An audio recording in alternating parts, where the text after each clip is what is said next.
And joining me on the podcast and on video, of course, Paul Hill, full-time investor. Well, you're full-time everything, Paul, aren't you? He never sleeps. He's always on the markets. And it's been a tricky month, hasn't it? I mean, it's been hard work. I look at the AIM All share. It hit new lows since we last spoke.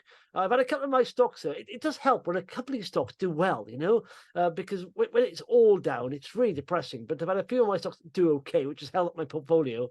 But how have you been faring? Oh, we'll have to come on to those a bit later. Yeah, I mean, just sort of top level, it's been pretty hard sledging in August. We had such a strong July, and it was a bit of optimism, not so much in the small cap, but certainly over there in the sort of Magnificent Seven in the States, the sort of tech titans. And a lot of that NASDAQ was overbought territory heading into the month. And then we've had the Q2 earnings season, which has come in better than feared, actually, but still 5% down compared to estimates going into about not minus 7% down. So slightly better. And we're coming to the tail end of that. We've got NVIDIA tonight. But what that's meant is that because of the seasonal problems over the summer, certainly with lower volume, we've got also those, which has just started in the States. We've had it for some time in the UK, but zero traded options has added volatility to the whole mix as well. And people have gone away. And therefore, you've had a lot of disinterest. You've had a lot of price, sort of like, people taking a bit of profit taking and therefore the markets are going down. I mean, my portfolio, like the rest of the small cap sector, actually has been pretty battered. I mean, I've still got a reasonable amount of cash. My biggest holding has held up reasonable amounts, come down. But there's a few of them have been taken to the woodshed, and you always have a few sort of like, problem childs in your portfolio. And one of them is Essensys, which is the software company for those large offices that I've bought some time ago. Now they're coming out with a year-end trading update imminently. I'm guessing maybe even tomorrow. So, and I really don't know what it's going to be saying, other than it's probably going to be bad news. But the point is, the reason why I'm raising it is that, if you have in your portfolio of say 10 or 12 stocks or 15 stocks or whatever it is, everybody always has something that is definitely not going the right direction. Then you've got to decide what you're going to do with it. And I definitely don't want to sell, because I still think the long-term investment thesis is sound for it. But in the short term, it's going to be challenged. But mentally wise, you obviously, you're looking at the falling share price. It's like being cut by 1,000 knives. And the way I deal with it is that I write it down to zero in my portfolio, and therefore it can't go below that. And if I get anything above zero going forward, then it gives me a profit. So mentally wise, I'm now realigned to making a big fat loss on it, but I definitely don't want to sell it, because I actually still think the long-term thesis is good on it. Yeah. Well, do you know what? On next time we speak, Paul, it'll be an excellent anniversary for AIM. It'll be basically 2 years since the high. On the 7th of September, it was at like 1,320. How much has it gone down over the last 24 months? Well, exactly. Down 44.72%. That's 715 days traded there. And it's literally, it's a brutal looking chart. And so, if you are within the majority of that, and it is hard at the moment. Do you know what I do? And I didn't do this previously. I will put a stop loss in on companies, because if I'm buying a stock, I do look at the fundamentals in the chart. If I've got it wrong, if something happens or they come up with a trend and it starts going down, 20% I'll cut, because in this market, like you say, with lack of liquidity and just bearish sentiment, it can sell off a lot harder and faster and longer than you think. And so I think, and even getting 20% is a relief sometimes. You think, oh God. The problem I find with stop losses fundamentally is in small caps, liquidity is low, particularly at these type of sort of periods, etc. Now, let's look on the positive side, okay? The two stocks that, or you mentioned you're going to buy, or you're thinking about buying, last time. Now, if you have a stop loss, well, obviously I want to know what the stocks are and how they've done. But if you have a stop loss, then equally you should have a buy sort of sell price, a sort of like a sell price when it goes up, the top price.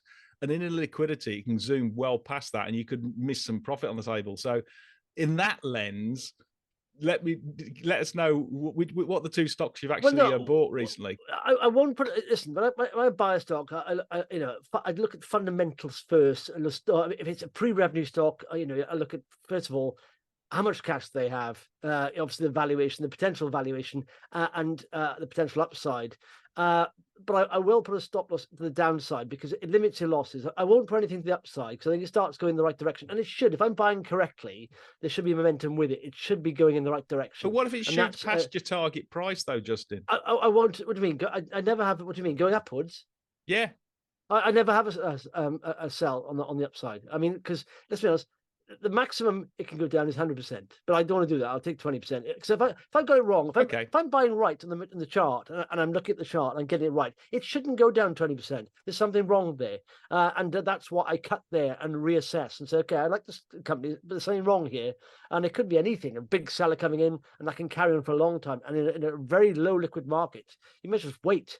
But yeah, and it's a maximum 100%. But if you put a stop loss in 20%, but upside, let's be honest, it's multiples of 100%. And in fact, like I said, the company I bought, and I mentioned I was trying to get some lack of liquidity, was Lunglife. And yeah, you mentioned it the weekend. Yeah. I saw it go up afterwards. yeah. Well, it went up a lot. I was up 100%, over 100% before I even did that video. Well done. Yeah. So, and I just saw that as, I mean, you've talked to, I've watched many of your interviews, but I've seen, even though I haven't seen your face talking to me in the last 2 weeks, I've seen your face in the last month quite a few times. I've been haunting you. Yeah, Paul Pagano, the CEO of Lunglife. And I just thought, what is whenever you look at a business, you think, okay, what's the problem they're trying to solve? But in their case, it's lung cancer or early detection of lung cancer. Now, it's one of the biggest killers of all. I mean, if you look at what people die of above the age of 60, it's pretty much heart disease and cancer. And lung cancer is the biggest killer. So they've got a huge problem there they're trying to tackle. And what's their solution is early detection, of course. And I watched, well, you're probably more of an expert on it than me, but like 80% of cancers are caught late stage. Too late, then all you can do is care for the people. You can't cure it. Now, if you catch it early stage, you can deal with it. So that's the job they're trying to tackle. And it's a huge market. And like I said, what they have at the moment, the current standard of care, is someone goes in for a CT scan, and they sort of like about 5 million a year in America, and they tackle in America, and then 1.57 of those have indeterminate nodules. That means they don't know what they are. So literally 70% of those people, so wait and see, come back again in a few months' time. Now, if you've got nodules in your lung, that is not ideal. First of all, the stress of having that. About 30% of people then are given a biopsy. And that's hugely expensive. First and foremost, it's about $15,000. Now, Lunglife's test is $2,000. Now, CT scan's accuracy is about 60%. Lunglife's is 89%. It costs $2,000. And 1 in 5 people who have a biopsy, 40% don't need it, by the way, have an adverse sort of event happening, which is like a lung collapse and in worst case scenario death. So in my mind, it's more accurate. It's more cost effective, and they were down at almost cash levels, and they were literally at, I think, sub 10 million market cap, and they had like rather 8-9 million of cash. And I thought that's ridiculous. And they had a pivotal study coming out very soon this month, in fact September, coming out. They've done a pilot study and they've done peer-reviewed studies, which all seem very good, the efficacy and data. And I thought, okay, well, let's take a nibble. I didn't start buying until it started rising above a sort of 50-day moving average, and it started really moving then because there's no liquidity in it at all.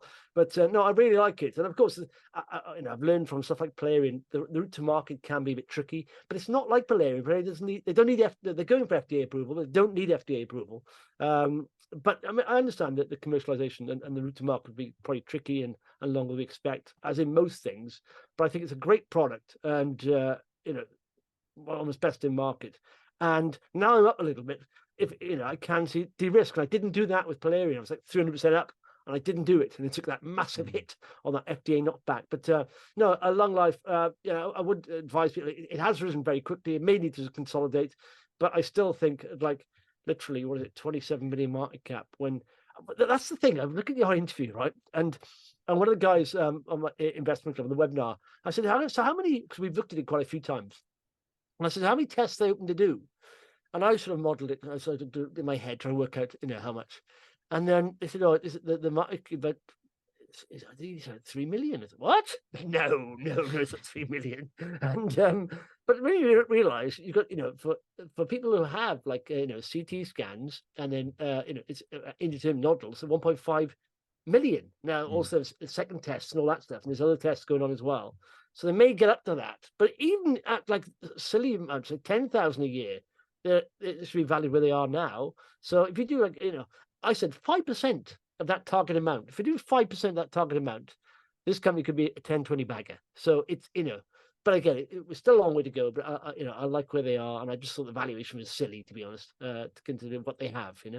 Yeah, and I think you've taken a brilliant opportunity, because I do understand that before you became interested, the only reason why it went down so much was because there was a sort of like persistent seller who just kept on dripping shares into the market, which just basically just took the price so far down, even though the news was positive. And that just goes to show that there are opportunities, as you found, you've identified and benefited from, in a difficult overall market, to find idiosyncratic risk and to generate alpha. And I think that's another really, really key point to investors broadly, is what is your hit rate? Because most people think, I want a really high hit rate. And yes, of course, you do want the highest possible. But actually, if that stops you actually taking on sufficient risk to generate positive alpha, then you won't make your overall portfolio won't make returns. So for instance, if you decided, right, okay, I want a hit rate of 100%, you're just going to go into bonds or cash. And yes, everything you're going to make will make a 1 or 2%, but overall your portfolio will be won't do anything. And the danger that most people there's two dangers that people fall into. First of all, they go too far on the risk curve and don't price in that risk, and therefore don't generate alpha, and then just capture beta. But equally, you get some really highly experienced investors who effectively are too cautious, hold large amounts of cash all the time, not just in one occasion, but all the time, and want a really, really high hit rate. And therefore, overall, their portfolio generates very little alpha. It just generates effectively secure beta. And they make 5-6%, which is fine and dandy, but it ain't going to generate the double-digit returns, the very good double-digit returns that you've made, and also the reasonable double-digit returns that I've made over the long term. Because you've got to basically decide what your optimum hit rate is going to be to match your risk tolerance, to then generate the alpha that you need, rather than just going on either leverage beta or no beta at all, or no alpha at all, which is what a lot of people do. Too many clever people basically are too cautious and just sit in cash or sit in a high hit rate and talk very knowledgeably about the market, but don't make good investment returns because they're not prepared to actually go further down the risk curve and generate alpha. And you've demonstrated just optically there with what you did with Lunglife. The market's down like 5 or 10% on AIM, but I mean, Lunglife's up what, 100-200%, over the last couple of months. And it is, but it's about being a little bit selective. Sometimes you can get one decent win, and you lower your sort of almost your quality filters a little bit and go for the next one, so don't get too blasé. So now I'm going to be very selective, because there are opportunities out there. And you sort of know that I'm stalking a couple of shares now that I'm looking at. I think that's undervalued, but I mean, it's still going down. I won't jump in until I can see they come up with some update that confirms what's happening. And I'm happy to let it bounce to the bottom by 20%, and then at least see it's going in the right direction. But just coming back to your big picture. I mean, I don't know what it is, because I don't think you ever told me. But let's just assume, your hit rate is. I can tell you what I've returned. I mean, exactly. But don't tell me what you returned.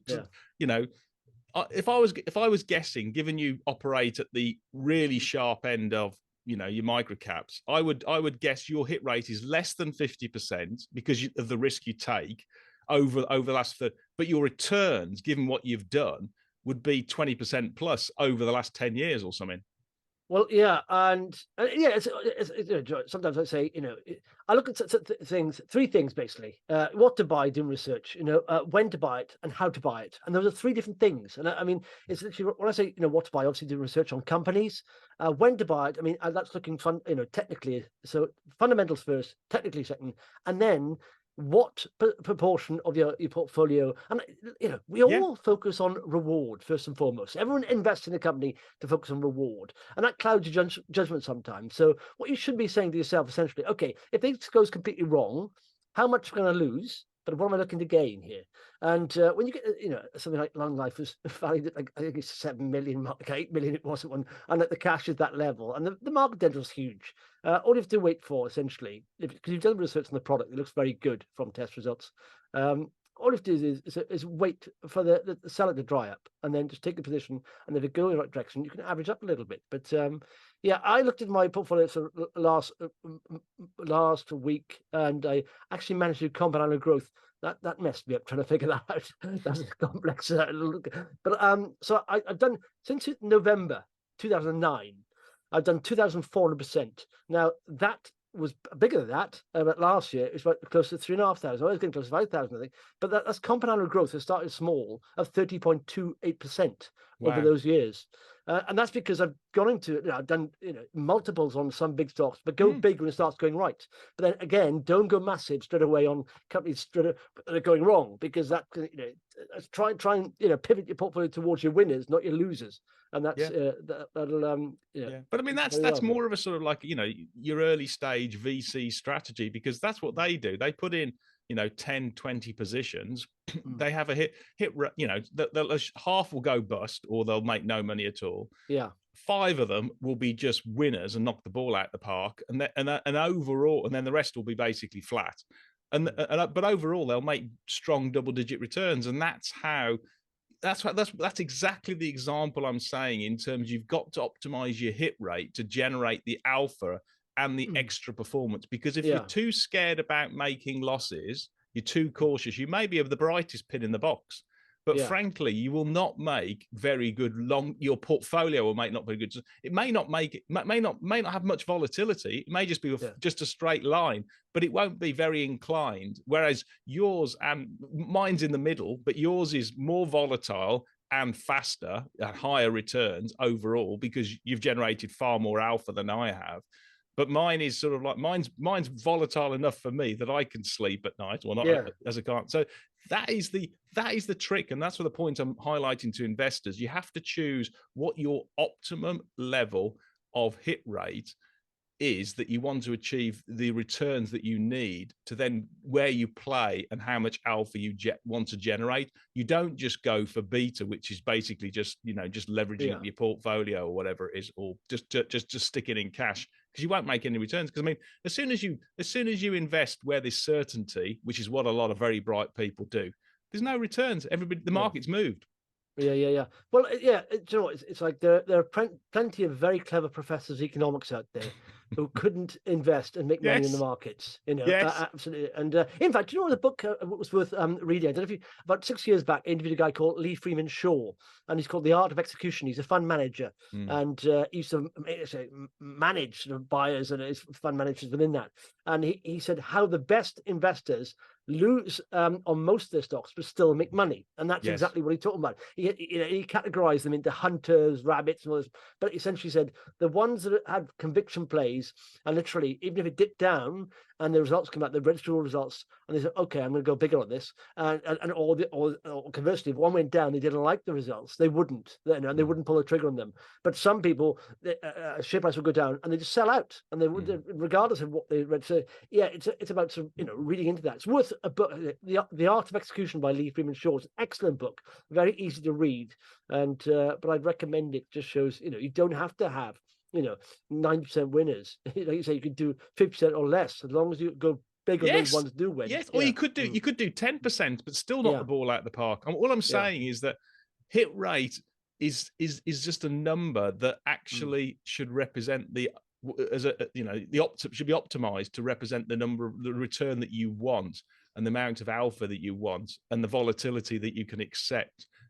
And being bright and living in an ivory tower and having great knowledge about economics and every single stock in the world doesn't necessarily mean you're a good investor if you just operate at that effectively super secure, no volatility part of the risk curve, because you'll make no money. Well, I know some. I mean, you have to be a little bit sort of bright, but you have to be super bright. I know people. I know a guy. I'm as daft as the best of them.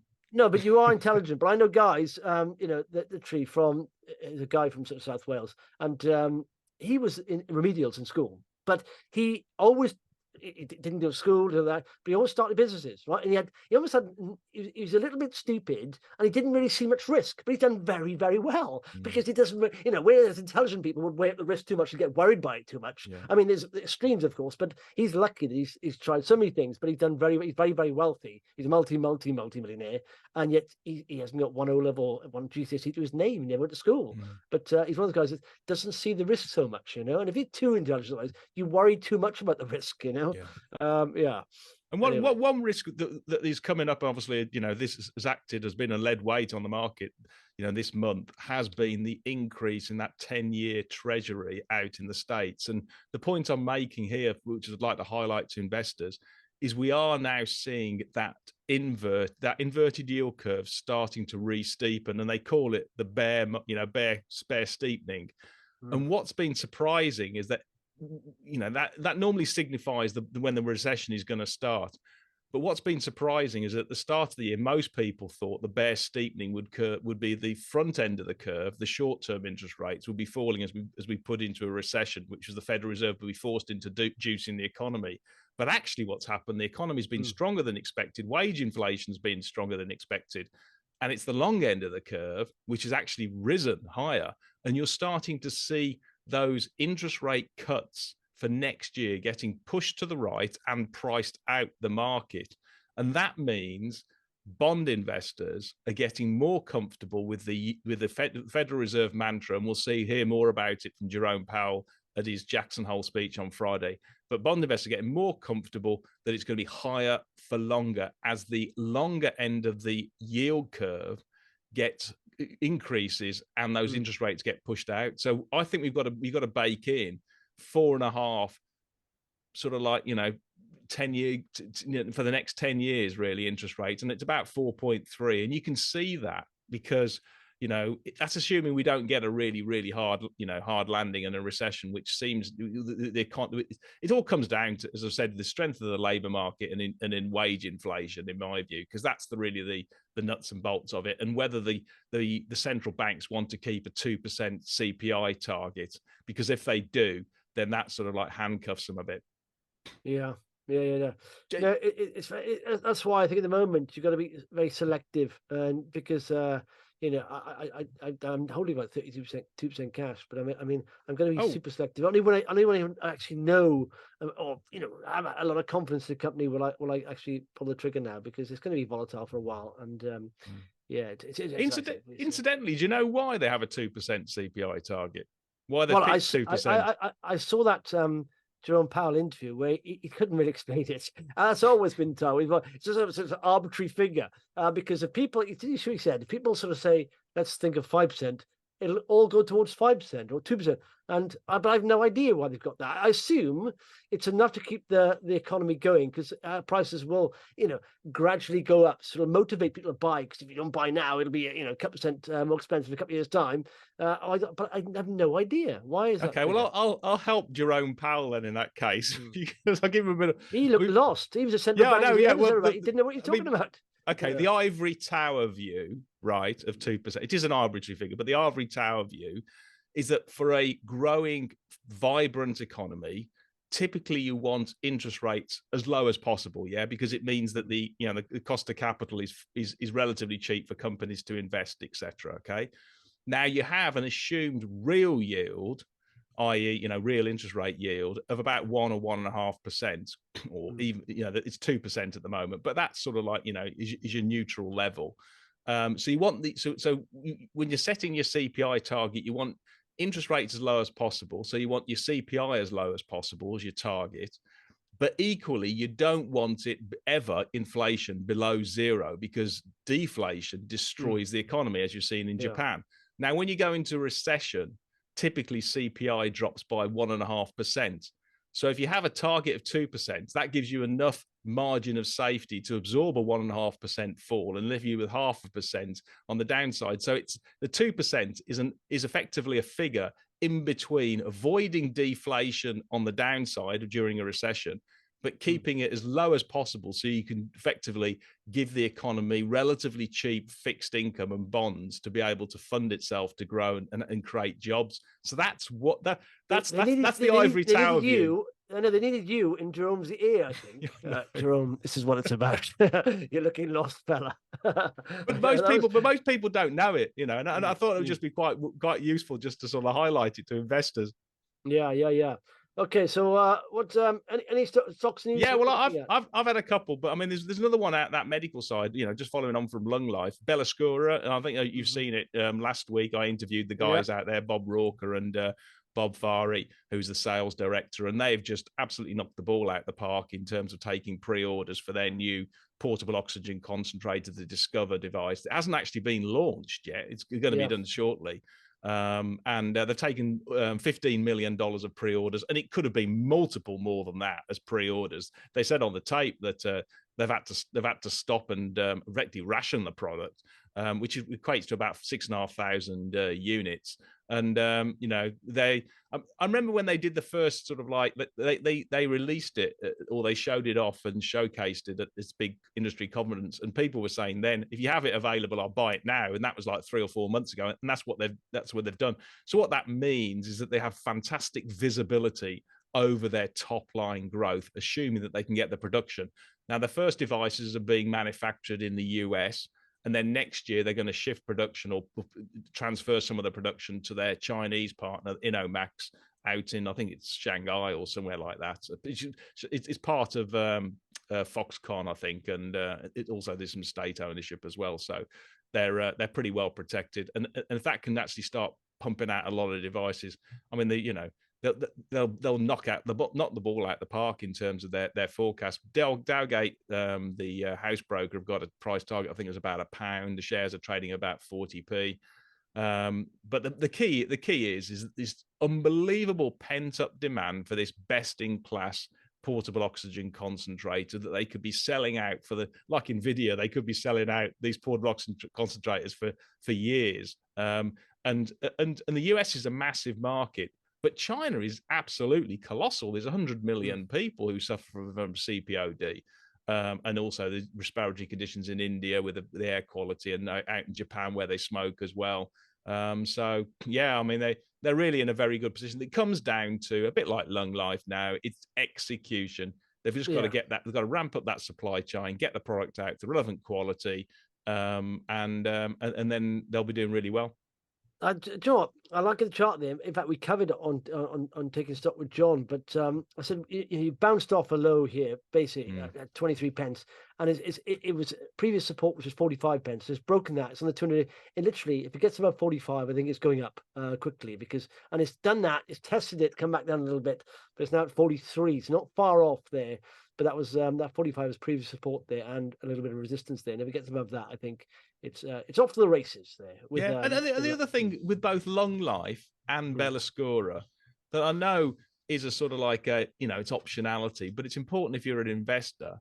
These things could just get bought out anytime by a big I mean, a big diagnostics company, somebody like Roche, who I own, would just lap up Lunglife, would love it. It'd be like fantastic. I'll have that, thanks very much, in my diagnostics business over a much larger footprint, dealing with immunotherapies, and we'll have companion diagnostics on the back of it. Fabulous, absolutely brilliant. And let's be honest, they're well connected. Have you seen the shareholder register? It's literally some big names amongst that,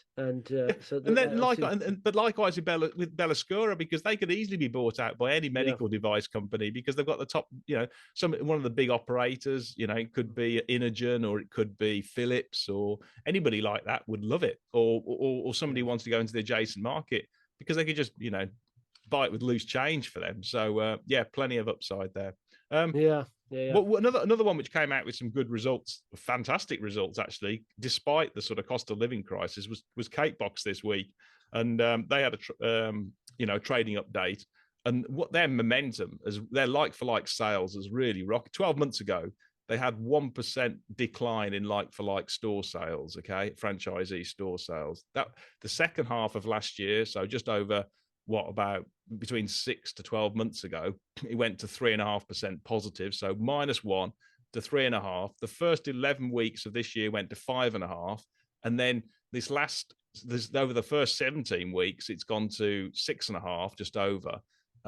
Which if you work it all out, works out for the last 6 weeks, it's about near 9% increase. They've gone from -1 to 3.5% to 5.5%, and then the last 6 weeks they're almost at 9% like-for-like growth. I mean, and I quizzed the CEO Suk Chamdal on it, and he basically said, "Look, we've got our mojo back. The business is now back to normalization. The cost of living crisis." Yeah, they had a confluence of knocks last summer. This time they had the hot weather, which put people off actually, eating fresh cream cakes. They wanted ice creams instead. They had everybody going abroad on holidays because they'd had the previous year in 2021, everybody been staycations. So you had really, really tough comps. And you had obviously the lockdowns where they were effectively, they were still open and operating in 2021. You had that cost of living crisis, most importantly, the big shock, which just sort of like dialed down some discretionary spend. That has all moved out the system, and the business is back to A1. They're increasing their deposit, and this is despite sort of like high interest rates and less spend on disposables, so sort of like discretionary spend. And Suk said to me, he said, people, the importance of birthdays and family celebrations is just demonstrated because they're essential to bring people together to socialize. And if you're gonna spend 40-50 quid on a beautiful gatto, to impress your family and friends, then you do, because it's only once a quarter or whatever it is, and that's how it's sort of borne out. Good margins, excellent cash flow generation, and the shares moved up about 5 or 10% on the day, and there's also actually there has been a bidder recently in the market for Cake Box. There was River Capital, the Australian cheesecake shop owner, who was interested, put a unsolicited offer of about £1.60 on the shares. So that puts a floor on it. Cheeky cheesecake shop bid, eh? But that chart is looking good as well. It's literally, it's off the bottom. I've seen a lot of smaller micro cap stocks doing this, hitting the bottom and rising. I mean, the AIM all share is still down a bit, but I am seeing a lot, generally, decent businesses bouncing off the bottom. And I don't know how long we're going to be here for, but it's almost could do some more Lunglife bounces off the bottom, couldn't we? Yeah, that's a ridiculous bounce. I mean, if you look at what's the other share that you can you reveal it yet at all? Well, do you know what? I may wait until I come back. Yeah, okay, no problem. I don't want to push you into it. No, I mean, if you're not ready, particularly if you're sort of like still accumulating, it wouldn't be fair. But put it this way, I have people who want to do research. I have interviewed the CEO in the last. Okay, so you've done your due diligence. Yeah. I've been watching them for a while, and I do like them. They're also in sort of med tech as well, but they're a bit more advanced than Lunglife, and they got revenues, they made profitable and stuff like that. But what's your overall going forward for the last 6 months? Then what's your overall strategy? In fact, sort of like your portfolio construction, your deployment of that cash. How are you looking at it? So my biggest, in fact, it's one of my worst performance, but my biggest holding is that fund where it's a high dividend yielding. It's a BlackRock IUKD fund, which is the FTSE 350, pretty much high yielders, dividend paying. It's quarterly payment. It's ETF. I own about 17% is that, but I've had 32% in cash of late. I still hold. So what do you? So with that cash though, I mean, how are you thinking about deploying it? Over what sort of timescales? What sort of is it? Small cap, large cap? Is it which sectors are you looking at? Well, I tried to diversify. Some of the mistakes I made in the bear market, right, was literally I was too big on many micro caps, and when you're in a bull market, it's fine, liquidity is fine, but you feel like when it's going down, it's not. There's very lack of liquidity. You can't get out. So I now limit my initial exposure to sort of micro caps at the moment. The liquidity improves once the share price is going up. Of course it does. But for liquidity purposes, I'll have cash. And I'm by the way, I put 1% of my total portfolio value into that fund every month, and it'll continue doing that. And essentially, everything else is a feeder fund for that. So at the end of the day, a couple of years' time, I want to be in sort of six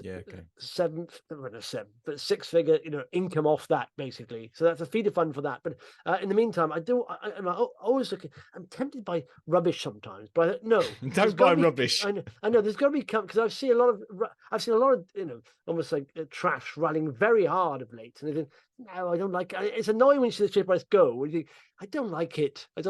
And but no, I've got about 4 companies I'm looking at, and I quite like them, and I haven't put.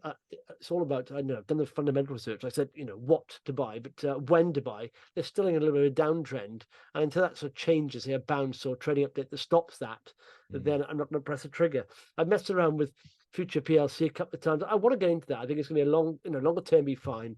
But it's just literally, it's one of the most shorted stocks. It's quite volatile for a big stock. So, but yeah, I still know my holdings are like XPF Factory, Good Energy. I've got mentioned Techmar recently, Truth in Still Hold, Destiny Pharma, IUKD, Lunglife. There's what is it? One more in there that I just mentioned there, but I haven't mentioned the name. But I'll talk about it later. That's good. Okay, yeah. But I mean, as yet, it's almost like I think we're on at knife edge here. I think over time, the next couple of months, I think we'll start to see it's central bank led, isn't it? Let's be honest. When we start seeing some kind of easing from them or some kind of pause from them, and I think the Bank of England should pause because they said themselves 2 years it takes to have an effect. And yet we haven't not even 2 years in yet. And you can start seeing things rolling over already. So just pause, Bank of England, because you could damage a lot of people, a lot of livelihoods by carrying on ratcheting it up when you don't know the actual effect of it.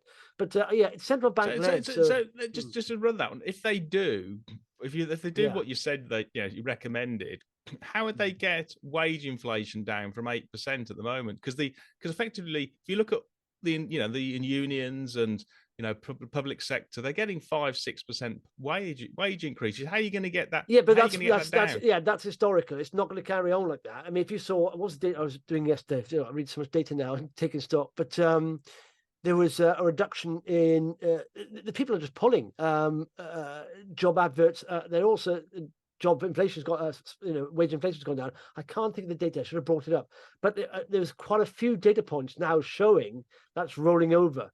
And it's not happening. I mean, so the labour market's loosening up a bit. So I just think that won't happen. I mean, business is going to start to struggle in the next few months. They're not going to start giving pay rises. They'll just let people go. I mean, there will be, honestly, we are going to recession. I mean, and there'll be a lot more struggle. Unless if they keep it high for longer, there'll be a lot more bankruptcies going on. I mean, people will be struggling. We haven't seen the start of this yet. And literally, like I said, if you go back 18 months, then you just started, hiking interest rates. We're now at 5.25%, and they're going to hold them for 2 years. And are you kidding? No, you won't. They'll create the economy, and we are seeing that. There will be, and once it starts spiraling down, it'll get worse and worse. And like I said, all you need is a couple of big players to, go bankrupt. And everything will. I honestly think it'll change very quickly over the next 6 months. I mean, playing devil's advocate on that one. The reason why the banks are so skittish on it, is that during the 70s, when they did exactly what you've suggested, they stopped, because they thought it was going to, it would follow through effects.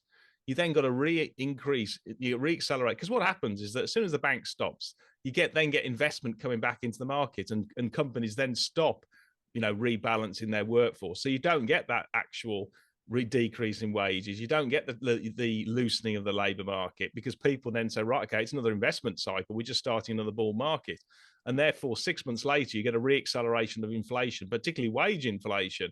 And therefore, when the second time you're around, you're starting at 5 or 6% interest rates, and you're having to go to 7 or 8. And that's the point that Jerome Powell... I don't think they should. No, I don't think they should bring them down yet. But I think they should pause to see the effects, because they don't know. Yeah, but that's what they did. Right? That's what they did in the 70s. They paused. That was the problem. They paused too early. No, I know. So no, didn't they start winding down? So job vacancies and starting salaries fall for the first time this year amid rate hikes. There are potentially early signs that the labour market is losing some of its inflationary heat in a shift to give the Bank of England reason to pause. So data from job search website shows that vacancies and advertised starting salaries both fell in July, the first monthly decline in both elements this year.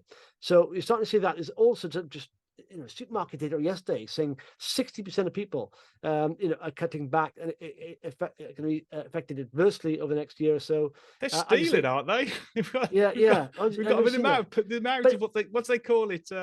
They call it shrinkage, don't they? Sort of like retail shrinkage. It's getting really bad in America. It's gangs. In fact, but even like PPI, PPI has contracted for 2 months in a row now. It's not just going down; it's contracted. And so that's a forward-looking figure. So there are things happening, and it's going in the right direction. I think to keep ramping up here, keep going, I don't even need to. I think it's starting to show. Remember, there's a very big lag effect, and most economists are saying you don't know what the effects of this. It does take 2 years. Even the Bank of England says it takes 2 years. So why do you keep ramping up? You don't know what you're doing. Is Yeah, but I think just pause. but they paused too early last time. They paused and held too early. This is what they're spooked Yeah, about. but remember in the 70s, the labour market a little bit different. You know, there were sort of Yes, it labour was. It unions. was And all more. that, so, yeah, It was much harder, the labour market, agreed, and it was a more insular type of economy, and there was lots of sort of like blockages and all this sort of stuff. I get it. So it's more, at least labour is a bit more flexible, and with technology overlay, the inflation should come down. But that's what when I said I'm playing devil's advocate, that's what's spooking the central banks. If you pause and hold too soon, then you get people like me and you thinking, wow, investment cycle. You get CEOs, great new investment cycle. Let's start investing and let's hold on to our staff. And therefore, you don't get all your leading indicators that you've seen then start to reverse, because it doesn't actually happen. And it's finding that right time point. And I get it. There will be a time when you've got to make a judgment call about when you need to basically hold and then decrease, and that's the problem that Jerome Powell has. And now the bond market is saying, actually, we're not going to. This economy is too strong. The labour market is too tight, and that's why they're pricing out interest rate cuts. And they're simply because they see the reacceleration of inflation if they stop too soon.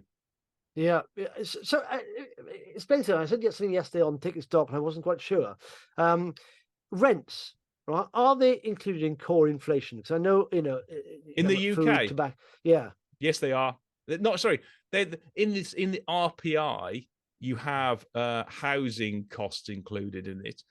I think rents are included in CPI, but they also put a notional, effectively, cost for people like me and you who own our houses rather than have mortgages into RPI to calculate that index. So there's another element of it. There's like an owner's occupied RPI, which so effectively includes people who are full property owners. Well, this is the problem. They look at core, inflation, right? And what they don't understand is a lot of people rent in this country. A lot of people own. Third. Yeah. So when they're putting up interest rates, you've got sort of landlords. A lot of them mortgaged, going to have to up their rents. So it gets to a stage where it's counterproductive to keep putting up interest rates, because it's not going to help core inflation, which they're looking at. I think, so hang on a second, just pause a second. I just think they just need to pause. That's all I think. They have no idea of the effects of the lag of it. That's all. But and also, it won't hurt the stock market. Well, that's the thing. As soon as they do, it's game on again, and that's when and that's the point that small caps are then going to start rallying hard. Once they pause, they're going to rally hard, no doubt about it, because people are going to start saying, right, okay, the cost of capital is now peaked out.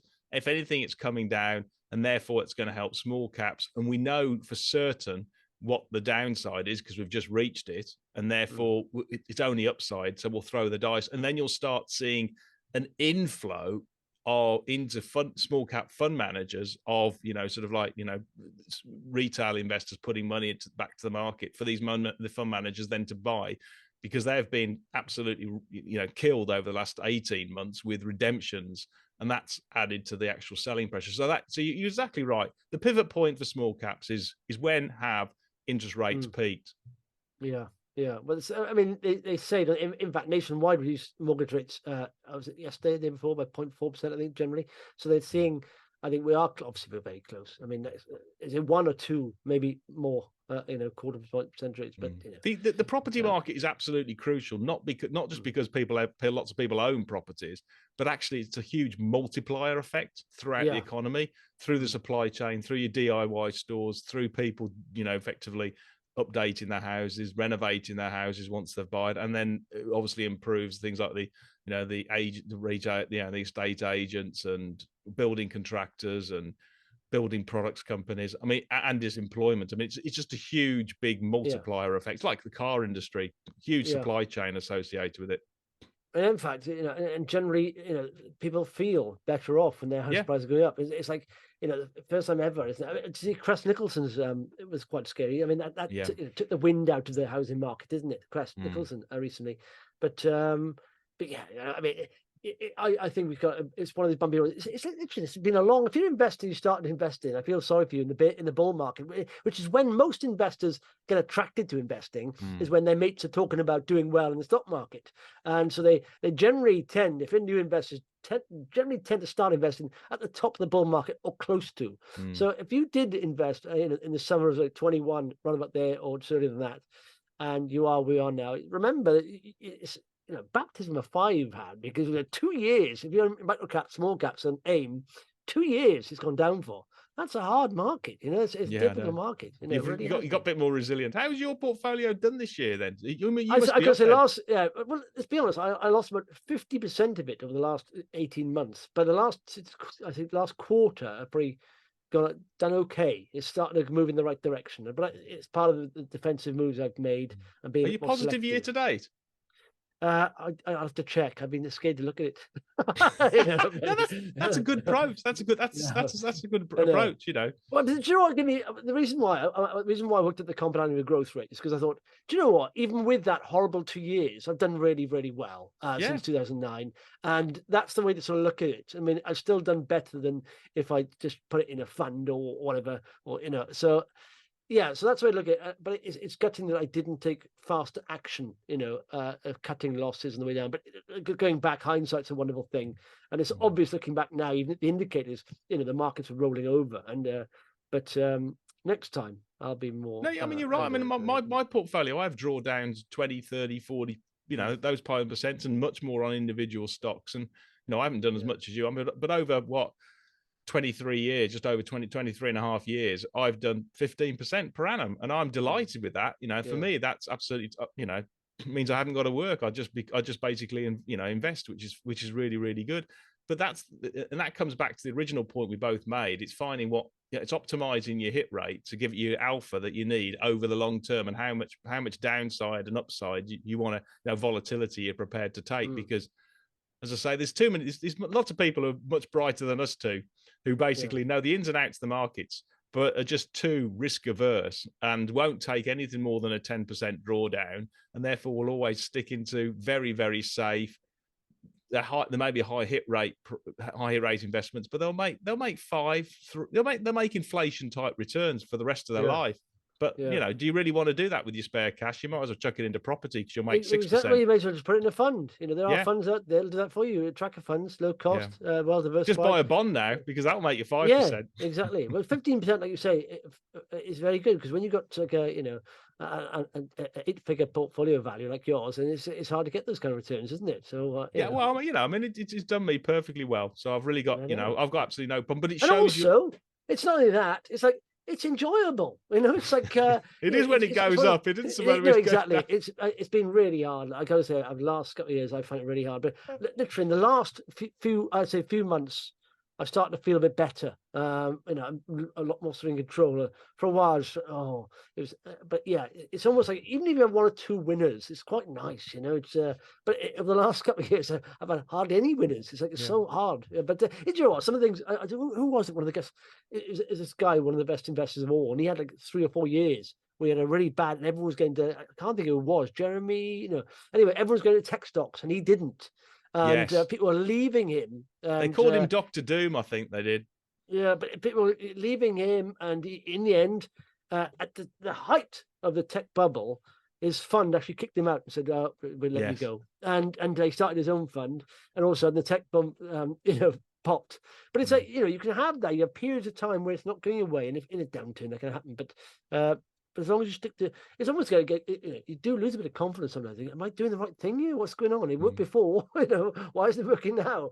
But it's almost getting that back and enjoying it again, because it's been hard. It's still hard, but I think we've gone through the hardest part. I mean, the AIM all shares down 45%. How much more could it go down? 2 years it's taken. It's been awful. Anyway. Yeah, I'm the same with you. I'm actually sort of like a bit sort of bearish short term, still on the economy, but actually long term on small caps. There's too much good value out there, and just be patient. If you've got spare cash, just deploy it in the right opportunities. And yes, you're going to get hit. You're going to get hit with idiosyncratic risk occasionally, but overall, if you've optimized your portfolio, then you're going to make good returns. And you just got to take you can be wrong for a long period until the market sees value. Yeah, and that's right. Actually, make sure. I mean, don't chase things that have gone too high, because it's a bear market. They don't keep going up like that. You've got to find like that as a margin of safety. Get that point where they are so cheap. It's just almost a no-brainer thing. That's ridiculous.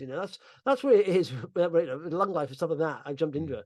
I just thought, that's just silly. And in fact, before on Breach and Seattle, I jumped into those. I just got this level where I thought that's silly price. It's just nothing's priced in potential wise. And the other important bit, and this is a total credit to you, Justin, is you have to keep learning, because you can't just stay a one-trick pony. I mean, you've absolutely added on, not only the depth and the rigor of your sort of stock selection, but also that macro view and understanding the different key levers in the economy and all this sort of stuff, because you can hear. Well, I've had to understand what you're talking about. Well, over this 3 years. I remember about 2 years ago. I remember about 2 years ago you took my bonds, and they're boring. Yes, you did. Yeah. But I realised then, in fact, that they're quite important. Because, I mean, not having a deep, knowledge of them, but knowing about them, and I mean, in fact, I got literally a menu of bonds on my charts, and they have all set of levels on them. I get alerts on all bond levels now, so the version of yield curve, everything. So it does help a lot, So and then I mean, just like this morning, you've got an opinion on what the Bank of England's Andrew Bailey should do. You only get that opinion because you've done the analysis, you've done the research, and you've come to that view. You wouldn't have even been bothered to have done the research and to have a view about what 3 years ago. So it just shows you how much, you just got to keep on learning, haven't you? Yeah. Oh, and that's the thing is, that is the key. When you stop learning, you may as well die. Because that's the point of human beings.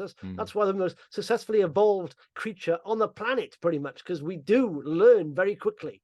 And in fact, we've now taught computers to learn, which is a bit scary. So, we are not artificial intelligence; we're real intelligence, and that's the whole point of living. The whole point of this game is you learn about it, and if you make mistakes, write them down. Think what went wrong there.